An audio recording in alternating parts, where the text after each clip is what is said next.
Bonjour à tous et à toutes. Merci de participer à cette première conférence du Collège féminin du CODEP de la Somme. Aujourd'hui, on se rencontre pour parler de l'œdème pulmonaire d'immersion que Nassim a bien voulu animer. Et Nassim, je te laisse nous présenter ton sujet.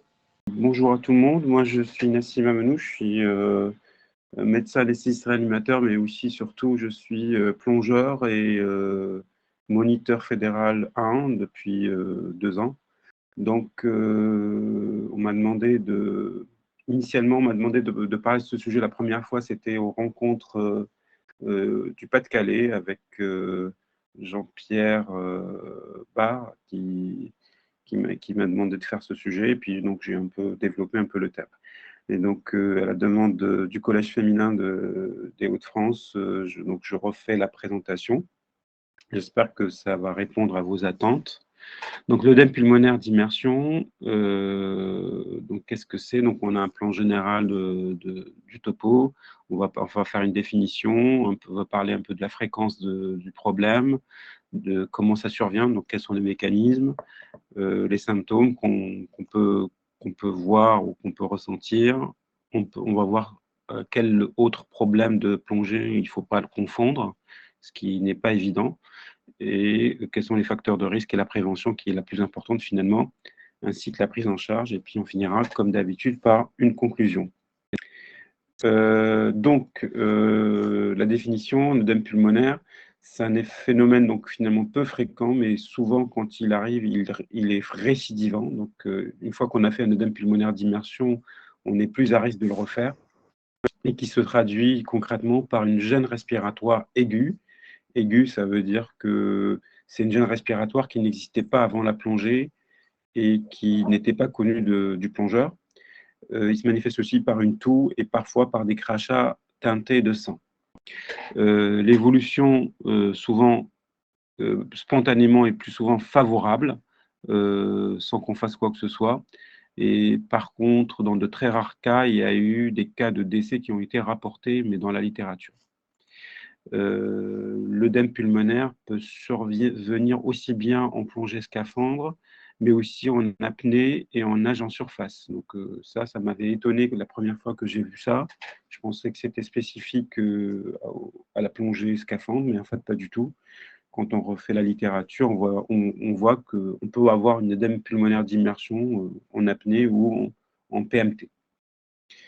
Quelques mots de fréquence de survenue. Donc, cette pathologie est probablement sous-estimée, car la majorité des cas qui surviennent sont peu alarmants et souvent d'évolution rapidement favorable. Alors, souvent, c'est la personne, des fois, elle tousse un peu, ou elle a une petite gêne, mais qui est transitoire, elle ne va pas forcément consulter. On a tous tendance un peu, surtout en plongée sous-marine, un peu à minimiser les symptômes en disant bon bah je vais pas gâcher l'ambiance. Des fois, voilà, on est en vacances, dans une certaine forme de convivialité et on a tendance à faire taire un peu les symptômes en disant bon c'était pas grand-chose, bon c'est tout, c'est pas grave. Et ce qui fait que la consultation après cette œdème pulmonaire n'est pas systématique parce que la personne va minimiser, donc ne trouve pas l'intérêt de consulter. Autre écueil, c'est que l'erreur diagnostique est fréquente, car c'est une pathologie qui est peu connue des médecins qui ne sont pas spécialisés en plongée. Moi-même qui suis médecin, si je n'avais pas fait mon cursus de plongée, je ne me serais pas intéressé au problème et j'aurais pu passer à côté de diagnostic d'œdème pulmonaire d'immersion si je ne m'étais pas vraiment bien intéressé à la question. On a des données du centre hyperbare de Toulon. Alors Toulon, c'est la ville importante du Var où il y a un caisson, où il y a l'armée, bien sûr, mais il y a aussi, c'est la région de France, la côte sud-est, où il y a le plus de plongées. Et finalement, statistiquement, c'est l'endroit aussi où il y a le plus d'accidents de plongée en France. Et ben, en fait, sur 5 ans à peu près, entre 2010 et 2015, ils ont recensé 700 accidents dans le centre hyperbare de Toulon, donc 700 accidents tout venant, c'est-à-dire tous les accidents qui venaient après une plongée, quelle que soit la cause. Donc, on prend tous les accidents qui viennent, en tout cas en hospitalisation, dans un centre hyperbare. Et sur les 700 accidents, eh ben, ils ont pu rattacher, après relecture des dossiers, après analyse, on a pu rattacher 100 accidents uniquement à l'œdème pulmonaire d'immersion. Ce qui fait que ce n'est pas du tout rare finalement. Quand on voit que c'est 100 sur 700, c'est quand même beaucoup. Ce n'est pas du tout anodin et ce n'est pas du tout peu fréquent finalement quand on voit au niveau des centres experts. Alors le mécanisme, vous connaissez tous que quand on est hors de l'eau, le sang se répartit de manière homogène. Je ne sais pas si on voit le curseur ici. Donc là, le sang dans le corps est réparti de manière homogène dans tout le corps quand on est hors de l'eau. Et quand on s'immerge, qu'est-ce qui se passe? Il se passe un phénomène que la pression ambiante augmente, ce qu'on appelle la pression hydrostatique, ou la pression absolue, bien sûr, c'est la somme des deux, la pression atmosphérique plus la pression hydrostatique, mais c'est surtout la pression hydrostatique qui va augmenter. Et en augmentant, cette pression hydrostatique va comprimer les membres et en fait va faire une sorte de chasse de sang de la périphérie, des mains, des jambes, des membres périphériques, vers le compartiment, ce qu'on appelle le compartiment central, qui est le thorax et l'abdomen, essentiellement. Et donc ce phénomène de chasse est constant, d'une part, et s'appelle, en anglais, c'est un anglicisme malheureusement, on appelle ça le blood shift. Le blood shift, c'est le fait que le sang passe de la périphérie vers le compartiment central. D'accord. Donc ça, c'est un des premiers mécanismes qui va expliquer la genèse de l'œdème pulmonaire d'immersion. Le deuxième mécanisme, là, j'ai fait un dessin un peu grossier, mais c'est clair. On a une pompe là en bas qui est matérialisée par ce disque bleu.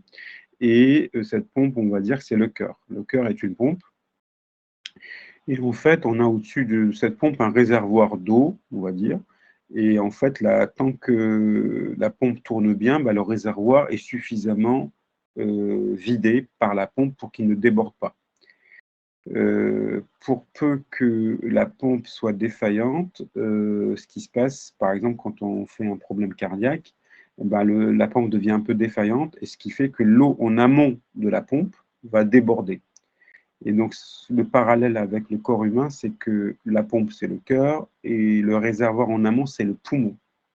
Et quand on a en fait une pompe défaillante, pour une raison ou une autre, ou quand il y a un excès d'apport de liquide dans ce réservoir, le réservoir va déborder, et il déborde sous forme d'œdème pulmonaire.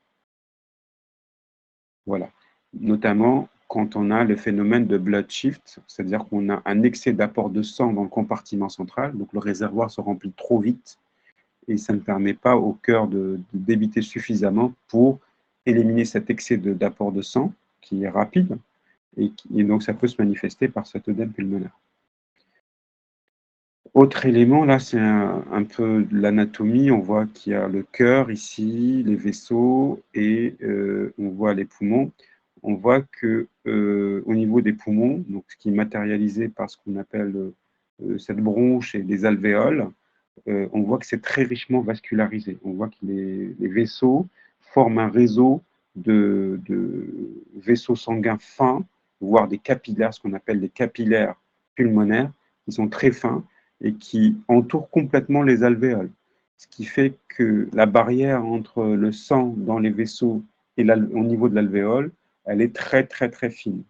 Et cette barrière explique que quand il y a un excès de sang qui arrive par l'artère pulmonaire qui est en bleu, parce que c'est du sang désoxygéné, cet excès de sang va pouvoir, par le fait que la barrière soit très fine, va pouvoir passer un certain nombre d'éléments dans l'eau, de l'eau du plasma, qui va entraîner cet œdème pulmonaire.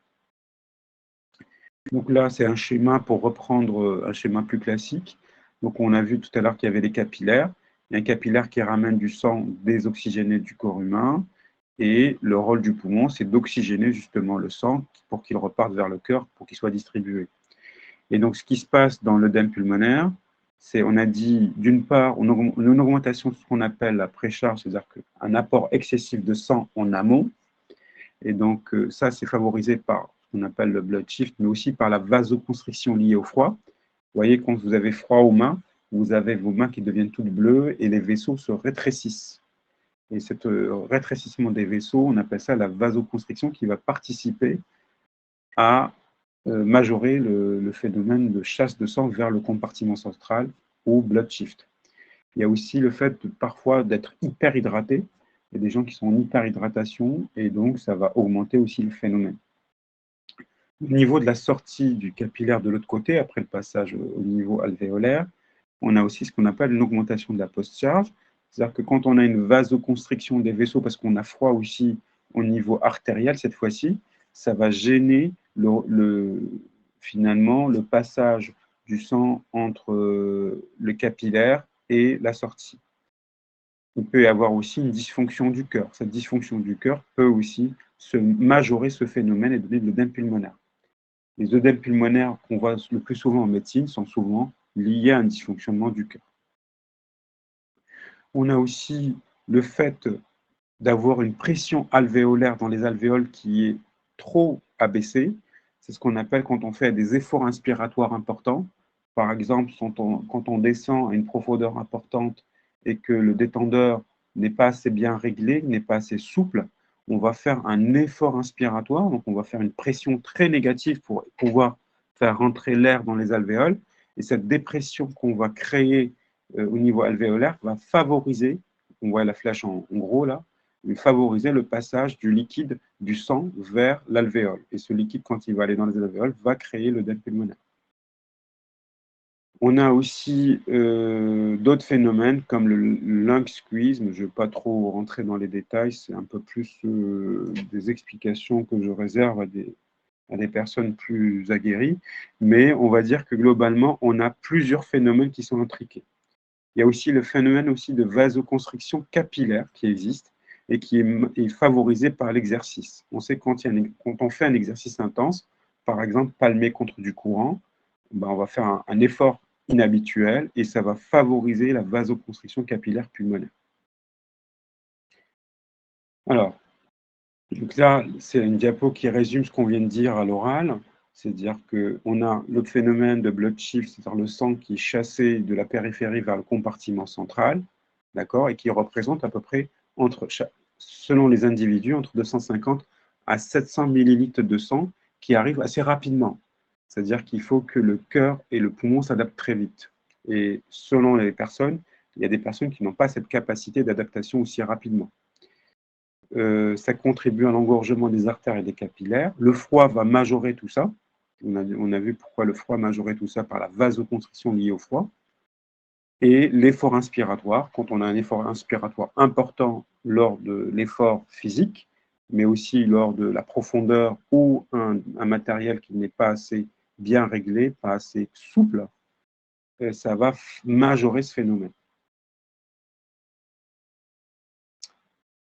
Alors, il y a l'épreuve. Alors, on sait que en dehors de ça, quand on prend quelqu'un qui ne fait pas de la plongée, qui fait par exemple juste un effort physique intense, tel qu'un marathon, donc une course à pied longue, ou un triathlon, on a observé d'un point de vue médical un subœdème pulmonaire. On sait que ce n'est pas uniquement lié à la plongée. L'effort physique lui-même, va créer des circonstances favorables à la survenue de l'œdème pulmonaire. Sauf que le triathlète ou le marathonien, il respire à l'air libre, d'une part. D'autre part, il va ventiler de manière très importante. Il a de l'air à disposition de manière illimitée. Et donc, cet œdème pulmonaire, œdème pulmonaire très léger, ne va pas être ressenti par le sportif. Et on sait que ça c'est majoré pendant la plongée parce que pour la plongée, on a plus de contraintes que quelqu'un qui fait un effort physique sur la terre, tel qu'un marathonien ou un coureur à pied ou un triathlète. On a la contrainte de respirer sur un détendeur et on a la contrainte de la pression ambiante qui va majorer les choses. On sait aussi qu'il y a des modifications hormonales qui se produisent pendant la plongée et qui vont favoriser l'augmentation de la perméabilité capillaire. Là, je parle d'hormones du cœur et du poumon. Ce n'est pas les hormones telles que le grand public peut les penser, des hormones de croissance ou autres. Chaque grande fonction du corps a ses propres hormones. Et il y a des hormones qui régulent la quantité d'eau qu'on a dans l'organisme. Et les physiologistes ont mis en exergue que lors d'une plongée engagée ou lors d'efforts physiques intenses, il y a une modification de ces hormones. On sait aussi qu'à partir d'un certain âge, et ce n'est pas la peine d'être très vieux pour observer ces modifications, c'est à partir de 40 ans, on voit une modification de la structure même et de la fonction même du poumon. Un poumon de quelqu'un de 20 ans est plus performant et moins sensible à l'œdème pulmonaire que le poumon de quelqu'un qui a 45 ans, 50 ans, 60 ans et plus. Et ça, c'est prouvé. Alors, maintenant qu'on a parlé des mécanismes, on va s'intéresser aux symptômes. Alors, que va ressentir la personne? Souvent, la personne va sentir une gêne respiratoire qui peut débuter dès l'immersion, mais souvent, dans la majorité des cas, elle apparaît en profondeur. Donc, c'est rare qu'elle apparaisse dès l'immersion, même si c'est possible, mais la majorité des cas, cette gêne respiratoire va être bien ressentie par le plongeur en profondeur. Et contrairement à tous les autres accidents ou incidents de plongée, les symptômes vont s'aggraver à la remontée. Alors qu'on sait que la plupart des symptômes de plongée, comme sont liés à la profondeur, s'améliorent avec la remontée. Là, ça ne va pas être le cas et on voit que les symptômes s'aggravent à la remontée. Ces symptômes peuvent être aussi être une sorte de toux, donc une gêne respiratoire, ça peut être aussi de la toux, ça peut être aussi des crachats mousseux teintés de sang, on appelle ça des crachats saumonés, ça peut être une sensation d'oppression thoracique, et dans ces cas-là, la personne, comme elle n'est pas confortable sur le plan respiratoire, elle va souvent chercher à remonter très rapidement pour rechercher l'air à la surface. Et donc, en cas de remontée rapide, se surajoute un risque de surpression pulmonaire et d'ADD. Alors, pourquoi les symptômes dans l'œdème pulmonaire d'immersion s'aggravent à la remontée?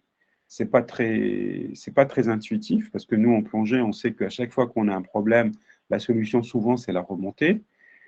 C'est parce que le traitement de l'œdème pulmonaire, c'est d'avoir du liquide dans les alvéoles, et un des traitements, c'est de maintenir une pression plutôt élevée dans les alvéoles pour chasser cet œdème, pour le chasser des alvéoles et laisser libre les alvéoles pour les échanges respiratoires. Quand on remonte de la profondeur à la superficie, le détendeur va nous donner toujours de l'air à la pression ambiante. Ce qui fait que si on est à 40 mètres, il va nous donner 5 bars. En remontant à 20 mètres, par exemple, il ne va nous donner que 3 bars. Ce qui fait que la pression dans notre arbre respiratoire va diminuer et cette diminution de la pression va encore aggraver l'œdème pulmonaire parce qu'on a dit que la pression était favorable dans les alvéoles à chasser l'œdème. Si je fais baisser cette pression, l'œdème va se majorer. Je ne sais pas si vous avez bien compris cette histoire, j'espère. Voilà. Donc, je passe à... Il y a des pathologies qui sont proches, des incidents de plongée qui sont proches, mais qui ne sont pas l'œdème pulmonaire. Alors, premièrement, la surpression pulmonaire. La surpression pulmonaire, ce qui la différencie, c'est que la chronologie, donc elle n'apparaît pas dès l'immersion ou surtout en profondeur, elle apparaît surtout pendant la remontée. D'accord? Au fond, tout va bien, c'est pendant la remontée qu'on a des problèmes, surtout à la fin de la remontée. Et le profil. On a un profil avec une vitesse de remontée trop rapide et surtout à glotte fermée ou une expiration insuffisante. Néanmoins, une surpression pulmonaire peut se surrajouter, comme on a vu, un œdème pulmonaire, parce que quelqu'un qui a un œdème pulmonaire va vouloir remonter, en général, ne respecte pas la vitesse de remontée préconisée. Il va remonter très vite et probablement qu'il ne va pas expirer suffisamment. L'autre incident proche et qui peut être confondu, ce sont les accidents de désaturation, donc les ADD. Et donc là aussi, la chronologie est différente parce que la plupart des accidents de désaturation surviennent à la fin de la plongée et le plus souvent après la plongée, souvent sur le bateau.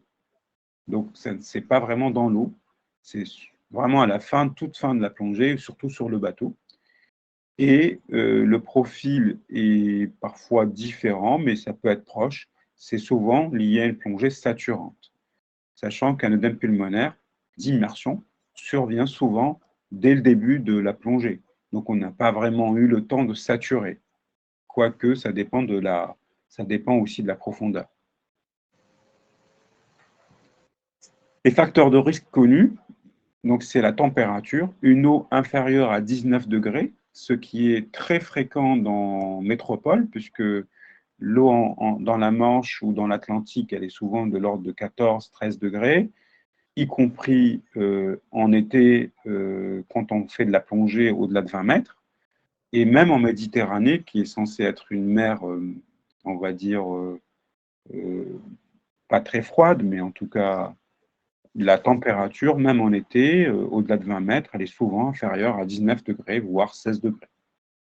Donc l'eau froide, on est souvent confronté à ce problème-là, et donc est un facteur de risque majeur d'œdème pulmonaire. Ensuite, il y a l'effort physique intense. L'effort physique, on a vu que ça pouvait favoriser, c'est un des mécanismes pour favoriser l'œdème. Ensuite, on a l'hypertension artérielle. Alors l'hypertension artérielle, pourquoi? Parce que quand on fait une hypertension artérielle, une tension très élevée, ça va gêner le cœur à éjecter le sang, ce qui fait qu'en amont, le sang va stagner ou en tout cas pas être évacué assez rapidement et ça va favoriser l'œdème pulmonaire. Ensuite, il y a des facteurs de risque moins importants. Donc, ceux que j'ai mis en gras, c'est les plus importants. Ceux que j'ai mis en plus petit caractère sont moins importants, mais ils existent. Donc, c'est l'obésité. L'obésité est un facteur de risque. Surtout quand on est obèse, on a tendance à faire pour les mêmes objectifs, on fait plus d'efforts. Un obèse pour un même déplacement ou pour un même exercice, comme il déplace sa masse, il va faire plus d'efforts que quelqu'un qui n'est pas obèse. On a dit que l'âge supérieur à 45 ans était un facteur de risque, tout simplement parce que la structure même du poumon est modifiée. Le stress est un facteur reconnu, et aussi le matériel, quand il est mal réglé ou une combinaison trop serrée, va favoriser l'œdème pulmonaire. Alors, dans les accidentés de l'œdème pulmonaire qu'on voit arriver à l'hôpital, on voit deux types de sujets. On a soit un sujet jeune en bonne santé et qui lui fait un effort intense, il va faire un effort intense. Souvent, ce n'est pas en scaphandre, souvent, c'est des jeunes qui vont faire du PMT, qui vont faire du sauvetage, qui vont faire de l'apnée sportive et qui peuvent faire l'œdème pulmonaire. Et le deuxième profil complètement différent, c'est le sujet d'âge mûr, bon, on va dire, à partir plus de 45 ans en tout cas, plutôt obèse, plutôt quelqu'un de stressé, hypertendu ou avec des maladies cardiaques connues ou latentes. C'est-à-dire que quand on ne fait pas les examens pour chercher les maladies cardiaques, elles ne se voient pas sur le visage de quelqu'un. La maladie cardiaque, quand elle se manifeste par un symptôme, c'est qu'elle est déjà très évoluée. Et il faut savoir dépister certaines maladies cardiaques pour les trouver. Sinon,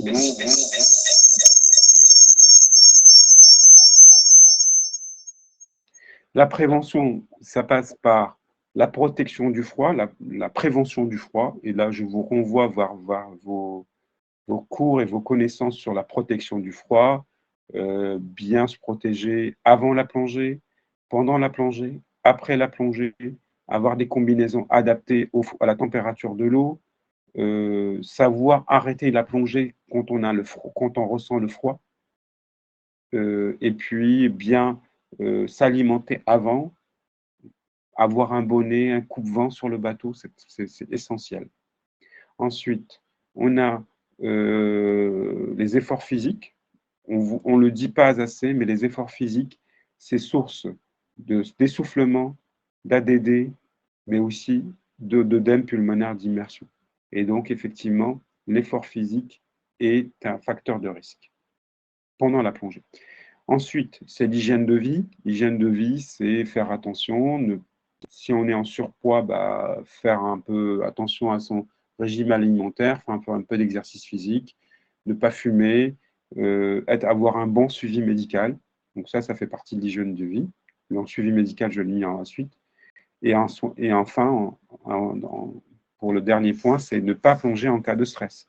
Si on n'est pas en état, si on sent qu'on n'est pas en forme, il faut surtout ne pas hésiter à reporter la plongée, parce que quand on n'est pas en forme, non seulement notre corps nous donne un signal pour nous dire attention, mais aussi on risque de multiplier les erreurs pendant la plongée et ça peut entraîner des accidents. La conduite à tenir face à nos pays, ça reste une conduite à tenir classique. Donc, sous l'eau, c'est une assistance. Donc, il faut assister la personne qui est en œdème pulmonaire d'immersion. Il faut maîtriser sa vitesse de remontée parce qu'elle aura tendance à vouloir remonter trop vite. Donc, il faut savoir, ce n'est pas toujours évident, mais essayer de maîtriser, de contrôler la vitesse de remontée pour ne pas surajouter un problème. Arriver à la surface, c'est faire un appel de détresse, bien sûr, à la surface, rapidement, et remonter la personne sur l'embarcation dès que possible. Déséquiper la victime, ouvrir la combinaison pour faciliter l'ampliation thoracique, pour qu'elle puisse respirer. Quand on ouvre une chemise à quelqu'un qui a du mal à respirer, c'est la même chose, c'est le même principe. On ouvre la combinaison pour libérer la cage thoracique. Ensuite, on installe la personne, surtout pas la mettre allongée, il faut la mettre assise, d'accord? Il faut bien la mettre assise. La position allongée va aggraver les symptômes. Il faut la protéger du froid, il faut la couvrir avec une couverture de survie, mais lui mettre un bonnet, d'accord? Et surtout, lui administrer de l'oxygène rapidement. L'oxygène est très important. Donc ça rejoint vos cours de RIFAP. Prévenir le DP si ce n'est pas déjà fait. Le DP est responsable de la sécurité de la plongée et donc c'est à lui qu'incombe le déclenchement des secours. Mais en absence de DP, bien sûr, il faut rappeler les plongeurs et puis prévenir le cross. Ça dépend du lieu de la plongée, de la pratique de la plongée. Si c'est en mer, c'est le cross. Si c'est en milieu intérieur, vous avez la procédure qui avait été établie, qui doit être utilisée. Ensuite, il faut, une fois qu'on a mis l'oxygène et qu'on a mis la personne la position la plus confortable, il ne faut pas s'en détourner. Il faut qu'une personne soit en permanence à son chevet en attendant les secours, qu'elle la surveille, qu'elle la rassure et qu'elle reste à côté d'elle, parce que c'est une situation qui est très mal vécue, le fait de ne pas pouvoir respirer et d'avoir quelqu'un à côté de soi au cas où, c'est toujours bien. Ça rassure la personne, ça diminue le stress et si les symptômes évoluent, la personne peut de nouveau transmettre, voir s'il y a un arrêt cardiaque sur hypoxie, elle peut passer en mode sauvetage arrêt cardiaque. Donc, c'est rare, hein, mais ça peut survenir. C'est pour ça qu'il faut bien surveiller la personne de près pendant que d'autres personnes s'occupent de ranger le matériel, se mettre en ordre de marche. S'il faut retourner au port, faire ce qu'il faut pour retourner au port en ayant rappelé les autres plongeurs, ainsi de suite. En conclusion, donc c'est un événement rare quand même, mais qui reste sans doute très sous-estimé, souvent par les plongeurs eux-mêmes. Il faut avoir conscience des facteurs favorisants pour appliquer la prévention adaptée, comme toujours en plongée. Le but de la plongée, c'est de plonger de manière la plus sécurisante possible, parce que ça reste un loisir, et il faut que ce soit un loisir bien sécurisé. Et donc, pour que ça reste un plaisir, il faut que ça reste en absence d'accident, donc dans le loisir. Donc, il faut vraiment faire de la prévention, c'est ce qui est très important. Quand on est plongeur et qu'on refait son certificat médical à partir d'un certain âge, si votre médecin généraliste n'a pas l'habitude de la plongée, il faut lui dire écoutez, docteur, moi je fais de la plongée, j'aimerais bien que vous me preniez ma tension artérielle, parce que je sais que quand il y a de l'hypertension, ça peut être dangereux pour la plongée. Peut-être, docteur, la dernière fois j'ai fait un symptôme, est-ce que vous ne voulez pas me faire un bilan un peu plus approfondi pour le cœur, parce que je sais que, voilà, parce que les médecins généralistes ne connaissent pas cette pathologie, malheureusement, et la plupart du temps, c'est eux qui vous font votre certificat d'aptitude à la plongée, le CACI. Et donc, vous, en tant que plongeur aguerri, on va dire, vous devez être acteur de votre propre prévention et aiguiller votre docteur en disant, bah, écoutez, j'ai entendu parler de ci, de ça, est-ce que vous ne vouliez pas me faire au moins une prise de tension? Est-ce que j'ai eu des symptômes? Est-ce qu'on ne va pas explorer un peu plus ce cœur-là? Ainsi de suite. Voilà. Et donc, quand on a plusieurs facteurs de risque, il faut que le suivi médical soit plus rigoureux. Voilà. Donc, j'ai fini pour ma présentation. Je suis disponible pour quelques questions si vous en avez. Alors, merci Nassim. Il y a eu quelques questions. Il y a eu une première question. Le blue chief avec la pression en immersion se comprend, mais sur une nage. Oui, alors sur la nage, en fait, alors, quand on est sur une nage, il y a quand même une partie du corps qui est un peu immergée. Donc le blood shift est moins important sur la nage, on est d'accord, mais sur la nage, on fait un effort intense. Et en fait, c'est l'effort intense. Il n'y a pas que le blood shift, il y a plusieurs mécanismes qui sont intriqués.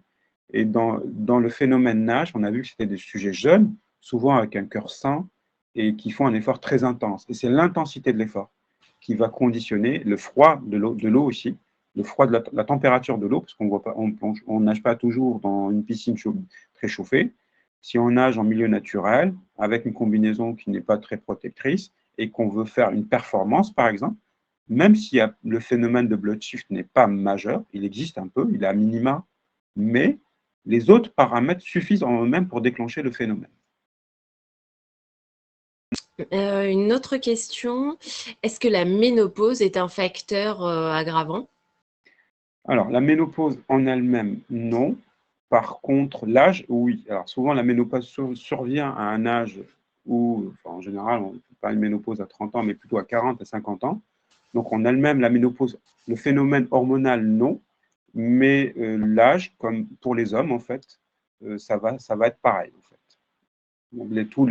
Et en fait, moi, j'étais surpris quand j'ai revu un peu la littérature. Moi, je pensais que ça survenait chez des sujets plus âgés. Je pensais que c'était plus des personnes plus de 60 ans, 65 ans, 70 ans. Mais en fait, non.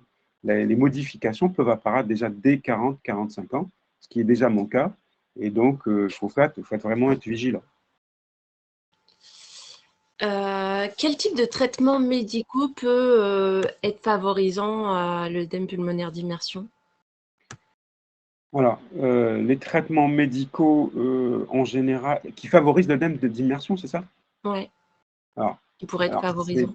certains traitements qui vont être vasoconstricteurs. Par exemple, quand on est enrhumé, on va prendre, vous savez, ça se vend des produits vasoconstricteurs qui contiennent la phényléphrine. Typiquement, je vais citer une marque. En général, nous, on n'aime pas citer des marques, mais par exemple, un Numex ou un truc comme ça, ou un Actifed. Quand on est enrhumé, on a tous tendance à avoir le nez bouché, tout ça. Et on sait qu'en plongée, nez bouché, ça égale barotraumatisme et autres. Donc, on va essayer de traiter symptomatiquement avec des médicaments qu'on trouve en vente libre en pharmacie. Et donc, ces médicaments-là sont vasoconstricteurs. Et cette vasoconstricteur va aggraver le phénomène d'œdème pulmonaire. Donc, quand on est enrhumé, il vaut mieux ne pas prendre de vasoconstricteurs qui vont nous soulager le nez, mais qui va aggraver autre chose, et attendre que le rhume passe. Une autre question en apnée, quelle différence entre, alors je ne connais pas ce que c'est, Squeeze-Long et OPI? Alors, le squeeze long, en fait, c'est le fait que le poumon soit squeezé. C'est comme quand il est, vous voyez, quand on a une combinaison étanche sous l'eau qui viennent se plaquer contre vous. Je ne sais pas si vous avez déjà peut-être eu ce phénomène, et qu'on remet un peu d'air pour soulager. On a un peu le phénomène de poumon qui, avec la pression, va être un peu soumis à des pressions élevées, il va être un peu diminué en taille, ce qui fait que les pressions dans les voies aériennes vont devenir plus négatives. Vous voyez ce que je veux dire? Et donc, le fait que les pressions soient plus négatives à l'intérieur des voies aériennes va favoriser l'œdème pulmonaire. J'espère que ça répond à la question. Il y a quelques personnes qui ont marqué de longs messages pour les questions sur le chat par rapport à des épreuves de sprint. Par rapport Sur au l'apnée marathonien, aussi. c'est ça? Oui. Alors, pour les sportifs, on sait, hein, en fait, on sait que c'est juste pour dire qu'il n'y a pas besoin d'être immergé pour créer des conditions favorables à l'œdème. Et en fait, quand on fait un effort physique, donc la course à pied, où on n'est pas limité en ventilation, hein, on n'est pas en pression très négative, on respire de manière plus importante pour éliminer l'excès de CO2 et avoir plus d'apport d'oxygène, mais juste l'effort physique en lui-même va créer des conditions de subœdème. Un subœdème, c'est un léger œdème qui ne se traduit pas cliniquement. La personne ne sent pas de gêne respiratoire. Et souvent, les gens qui font des marathons, des triathlons, ce pas des gens qui n'ont jamais couru de leur vie. Souvent, c'est des gens qui ont l'habitude de courir, qui courent régulièrement. Et donc, ils s'habituent à cet état de léger œdème, en fait, qui est supportable par l'organisme. En fait, ce qui n'est pas supportable, c'est d'avoir un effort physique, plus une immersion, plus d'autres paramètres. En fait, c'est des fois l'accumulation aussi. Pour l'administration de l'O2, 15 litres minutes. Ben oui, ben en fait, pour l'administration des deux, c'est primordial parce qu'on comprend que quand il y a de l'œdème pulmonaire, l'oxygène ne passe plus en fait. Et donc on va manquer d'oxygène. Et l'oxygénation, c'est de la survie, c'est de la vie. D'accord?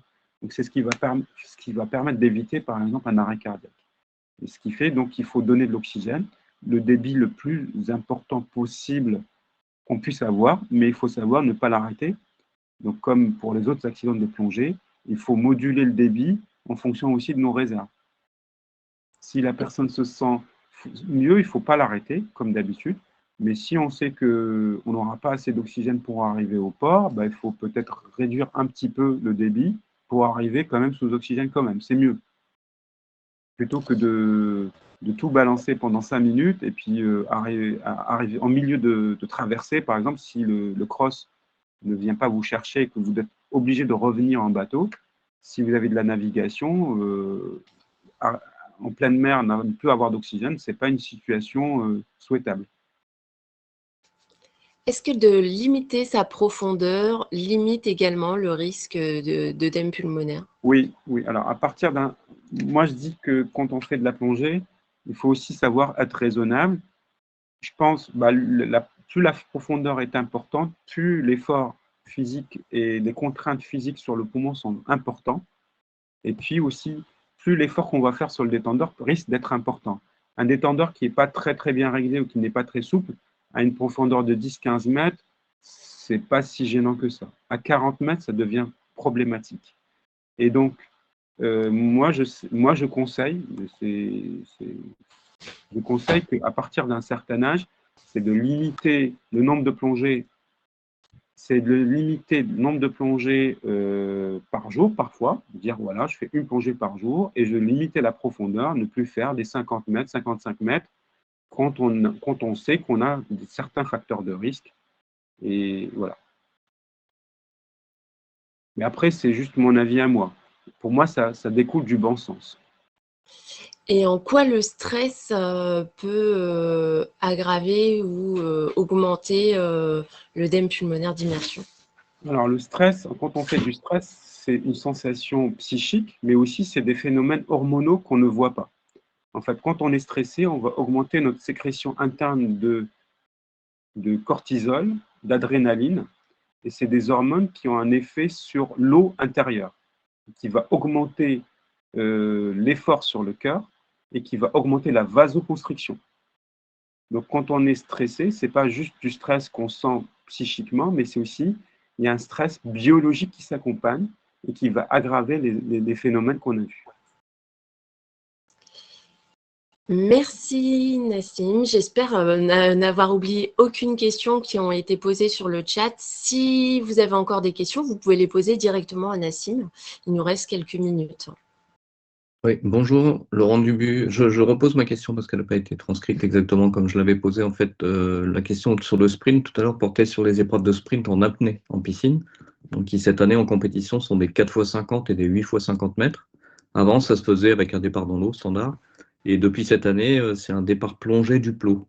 Et je voulais savoir si ça entraînait possiblement un risque accru d'OPI, sachant que pour faire un 50 mètres apnée, il faut quand même bien inspirer, avoir les poumons bien gonflés, et avec la recommandation de ne pas faire trop d'efforts physiques. Ma question, c'est est-ce que le plongeon en lui-même, donc qui est quand même un choc assez violent, avec les poumons bien pleins, suivi d'une apnée de 50 mètres, n'augmente pas le risque d'OPI? Alors, j'ai pas. Alors, en médecine, en général, pour donner une réponse, on se base sur des données scientifiques et j'ai pas de comparaison par exemple, d'athlètes qui démarrent dans l'eau et versus ceux qui font un plongeon du plot et ils font de l'apnée. Alors, on sait que c'est une circonstance qui peut donner des œdèmes pulmonaires. Le fait de faire un effort intense, parce qu'ils vont faire un effort intense, c'est des fois de la compétition, donc il y a une course, donc il y a du stress en plus. Et donc, on peut en fait dire qu'il y a des facteurs qui favorisent l'œdème pulmonaire. Après, on sait que ça reste comme assez rare. Le fait de plonger, le choc thermique peut être aussi qui peut favoriser. Et ce qu'on peut recommander pour ces athlètes-là, peut-être, c'est de se mouiller avant de démarrer. C'est d'acclimater un peu leur organisme en disant attention, je vais me refroidir. Et donc, il va y avoir une vasoconstriction plus lente, plus adaptative, peut-être, et ça va permettre de diminuer les facteurs de risque. Après, dire que le fait de plonger du plot versus pas plonger du plot, c'est un facteur majeur, je ne suis pas sûr et je ne pense pas que les scientifiques puissent apporter un argument factuel. Voilà. Donc, je Ok, n'ai pas merci. d'argument factuel, mais peut-être une adaptation à la température de l'eau avant de faire l'épreuve peut diminuer peut-être le risque. On le voit aussi chez les sportifs de haut niveau. Vous savez, les sportifs de haut niveau, dans le foot ou dans les autres paramètres, c'est des sujets jeunes et qui peuvent faire des malaises cardiaques ou des œdèmes pulmonaires, et ça se voit, on le voit. Mais c'est quand même, ça reste des cas rares, et, et donc, effectivement, j'ai du mal à répondre à cette question parce que je n'ai pas d'argument scientifique lourd. Il n'y a que le bon sens, en fait, finalement. D'accord, merci. Est-ce qu'il y a des restrictions de plongée après OPI ou contre-indication? Oui. Alors, après un OPI, on sait que ça va revenir. Quelqu'un qui a fait en plongée un OPI va probablement, s'il replonge, va refaire un OPI. Alors, après, il y a OPI et OPI. Souvent, quand on fait un incident de plongée, on doit repasser devant un médecin fédéral ou un médecin spécialisé en plongée ou en hyperbarie pour redonner l'aval de refaire de la plongée. Mais en tout cas, on sait que ça a été démontré. Un plongeur qui a déjà fait un OPI, s'il replonge dans les mêmes conditions, va très probablement en refaire. J'avais une question en fait parce que vous aviez indiqué que l'un des mécanismes c'était l'effort inspiratoire, Mmh. alors que ça va pas. Enfin, c'est dans quel sens que ça va pas forcément diminuer la pression intra-alvéolaire? Alors, l'effort inspiratoire, quand vous faites un effort inspiratoire avec un détendeur en bouche, ce qui se passe, c'est que à l'inspiration, votre diaphragme va s'abaisser. Hein, le diaphragme, c'est le principal muscle inspiratoire. D'accord? En fait, c'est comme une seringue dont on tire sur le piston. Je ne sais pas si vous voyez un peu l'image. Et en tirant sur le piston, vous créez une dépression. En fait, l'air il passe dans vos poumons parce que la pression dans vos poumons est inférieure à la pression qu'il y a dans votre détendeur. D'accord? Et quand par exemple, le détendeur n'est pas assez souple, qu'il ne vous donne pas l'air dès que vous déclenchez, vous allez créer une pression plus négative pour avoir déclenché l'air. Vous comprenez? Et quand la pression est trop négative dans les alvéoles, cette pression trop négative va appeler le liquide à venir de l'interstitium et des vaisseaux vers la lumière alvéolaire et va favoriser l'œdème. Est-ce qu'il y a d'autres questions pour Nassim? Alors moi j'en ai juste une rapide, mais juste pour déconstruire peut-être un mythe, mais quand moi j'ai passé mon N4, tout le monde nous disait que le 500 mètres Caplet était un risque potentiel de pays. Je voulais savoir si c'était voilà, mythe ou réalité, ou dans quelles conditions il faut veiller à ce que justement il n'y ait pas d'accident qui se produisent. Alors, donc, en faisant le cours, je l'ai appris, en fait, l'œdème pulmonaire peut survenir aussi bien, comme je l'ai dit, en scaphandre, en plongée, donc scaphandre, que en PMT ou en apnée. Après, il y a aussi de la prévention. Quand vous faites votre 500 mètres Caplet, vous êtes en combinaison. Quand vous faites votre épreuve de N4, ce n'est pas la première fois que vous nagez. Vous vous êtes entraîné, je pense, un certain nombre de fois. Et donc, il y a tout ce conditionnement en amont qui fait partie de la prévention. Et puis souvent, on fait un échauffement. Souvent, en tout cas, moi, j'ai passé le N4 il n'y a pas si longtemps que ça, finalement. On a fait l'échauffement avant, on s'est entraîné avant. Même pendant toute l'année d'avant, on s'est entraîné en milieu naturel et en piscine. Et donc, effectivement, ça ne va pas vous protéger à 100%. Il n'y a rien qui vous protège à 100% d'un œdème pulmonaire, parce que ça peut survenir et c'est décrit. Mais aussi, il faut savoir qu'un Caplet 500 mètres, vous n'êtes pas obligé d'arriver le premier aussi. Alors, moi, j'en parle. Mais donc, faire un effort, parce que des fois, dans les compétitions, on veut se dépasser, se surpasser, et on dépasse, en fait, ses capacités physiologiques. Et faire un effort en disant, bah non, je vais être le premier, même s'il n'y a aucun intérêt, par exemple, parce que c'est fait ou non fait, eh ben, ça peut sursolliciter votre appareil cardiovasculaire et déclencher peut-être un œdème pulmonaire aussi jeune que vous soyez. C'est-à-dire que ça se voit aussi chez les sujets de moins de 40 ans. Alors du coup, quelle pédagogie appliquer si nous, en tant que stagiaires La progressivité, l'entraînement régulier, la protection du foie, un suivi médical rigoureux. Ce n'est pas un médecin généraliste qui vous signe votre certificat parce que vous êtes bien copain avec lui et qui vous fait ça sur un coin de table. C'est des choses qui sont sous le sens. C'est-à-dire que moi, je suis médecin. Quand on me demande un certificat médical, bah, je ne le signe pas si je ne suis pas sûr que mon camarade ne risque pas sa vie. Donc, je l'examine, je l'ausculte, je prends sa tension, je lui pose des questions. Donc, il y a aussi ça. C'est-à-dire que des fois, il y a la demande des plongeurs en disant bah, je vais voir mon copain, il est généraliste, il va me faire un certificat vite fait, comme ça, je vais m'inscrire. Mais ce n'est pas forcément c'est pas se rendre service à soi-même. Donc, prévention, progressivité, entraînement régulier. En fait, ça fait partie aussi de la prévention des autres risques. Et si on organise, nous, en tant que stagiaire MF1, une session de prépa N4, Oui. du coup, on comprend que les gars soient super motivés, parce qu'on l'a été nous-mêmes, et c'est difficile de calmer l'ardeur des gens qui sont à fond. Bah, il faut leur donner des objectifs raisonnables en leur disant bah, là, par exemple, on fait un stage prépa N4, bah, là, il faut doser, il faut faire de la progressivité. Je pense que ça fait partie du plan.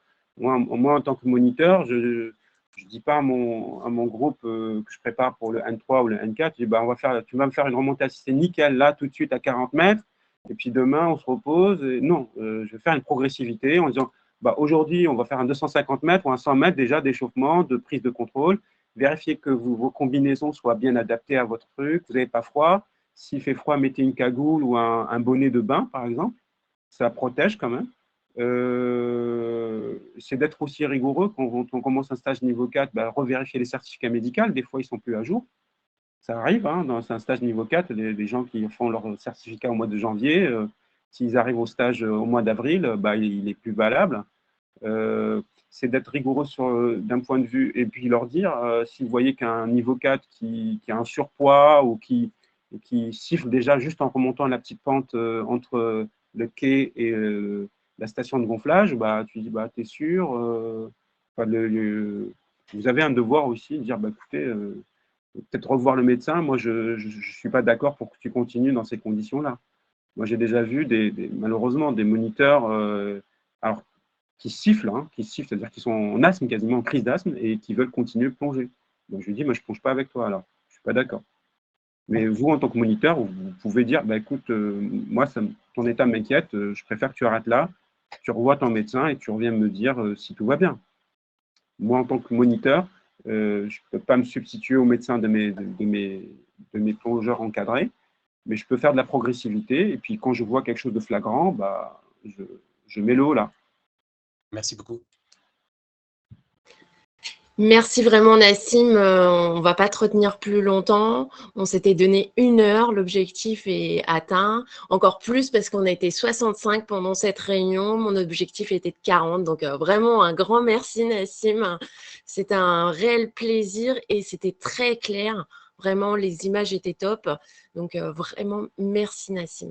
Merci beaucoup Anne et merci à tous les participants et puis à bientôt peut-être sur un bateau en plongée. Très bien. Merci à tous. Ciao, Excellente journée et bon week-end. Au bon revoir. week-end, au revoir.